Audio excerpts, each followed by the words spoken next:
SRT 스케줄링 기법을 공부하겠습니다. Shortest remaining time first. 그대로 해석을 하면 가장 짧은 남아있는 시간을 먼저 이렇게 되죠.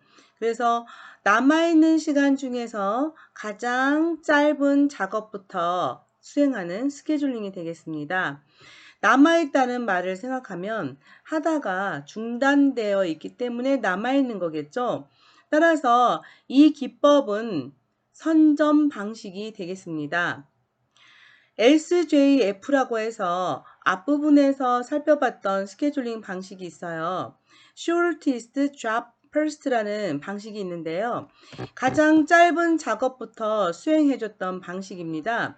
이 방식은 FCFS의 단점을 보완하기 위해서 했던 방식이라서 선점하지 않고 바로 들어오자마자 끝까지 가는 그런 방식이었거든요. 근데 여기에서는 끊어가는 방식이에요. 즉 일정한 시간을 할당해서 그 시간이 지나면 이렇게 중단시키는 그러한 선점 방식인데 짧은 작업부터 수행하는 그 선점 방식이라고 보시면 된다는 거죠. 그 말이 이 프리임티브 SJF라는 뜻입니다.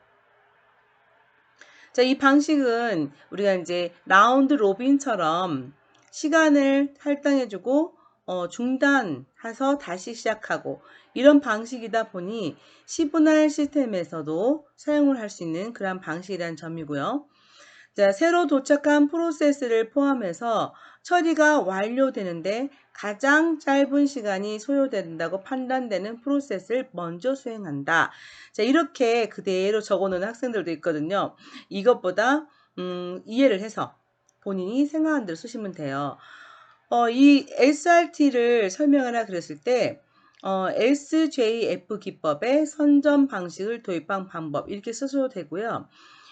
또는 선점 방식으로서 수행하는 데 필요한 남아있는 시간이 가장 짧은 작업부터 먼저 수행하는 방식이다. 이렇게 이해하는 대로 쉽게 써주시면 됩니다. 그러면 프로세스 표를 지금 보게 되면 도착 시간이라는 부분이 명시되어 있습니다.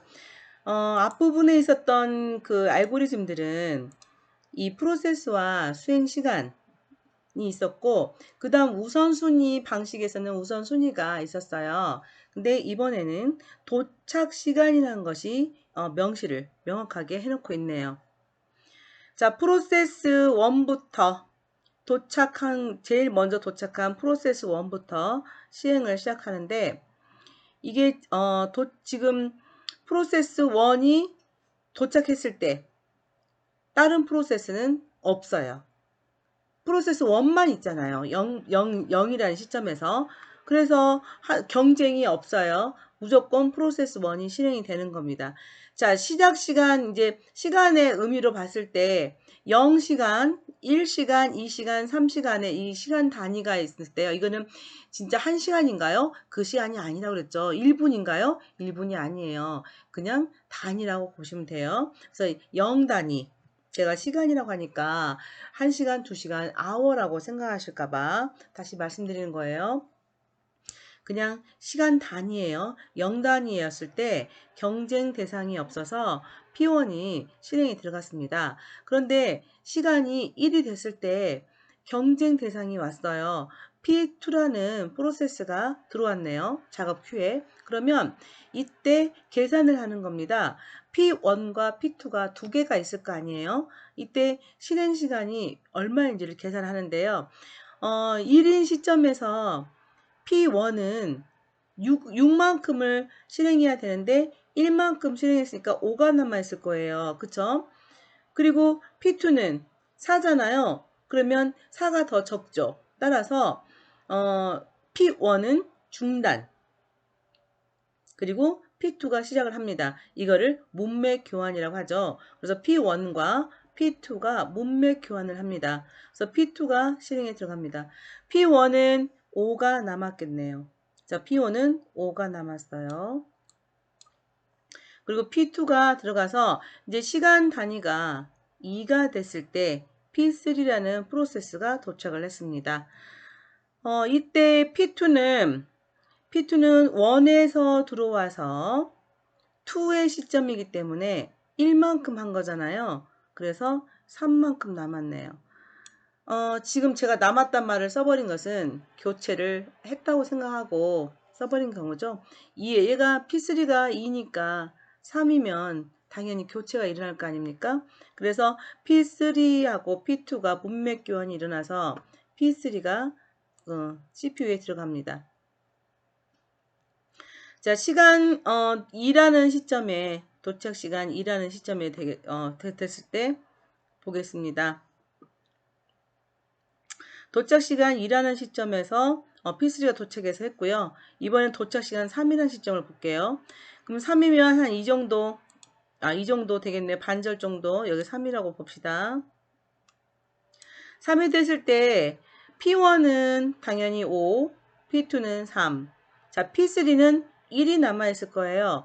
근데 새로운 프로세스 4가 2가 되잖아요. 그럼 남아있는 거는 P3가 더 적습니다. 그래서 P3가 연속해서 계속 수행을 합니다.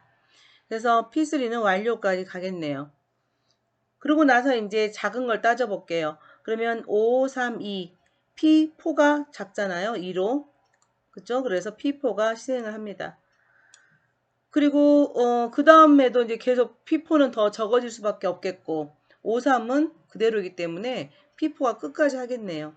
그래서 6이라는 시점에서 적게 남은 그 프로세스가 3만큼 남은 P2가 실행을 합니다. 그리고 P1이 실행을 완료합니다. 이런 구조로 이루어진다는 겁니다. 자, 이거를 계산을 해보겠습니다. 밑에 아래쪽에 간트 차트 완성된 걸 참고하시고요. P1의 입장에서 계산을 해볼게요. P1은 전체 들어왔을 때 0에서 들어왔거든요. 도착 시간이 P1은 0이잖아요. 근데 완료된 시간은 14거든요. 그래서 14에서 0을 빼면 14가 나와요. 그래서 그 P1의 반환 시간은 14가 되겠습니다. P2는 9에 완료가 됐고요. 1부터 시작을 했습니다. 그래서 반환 시간은 8. P3는 4에 끝났고 2부터 시작했습니다. 그리고 P4는 6에 끝났고 3부터 시작을 했습니다. 그래서 반환 시간이 3이 되겠습니다.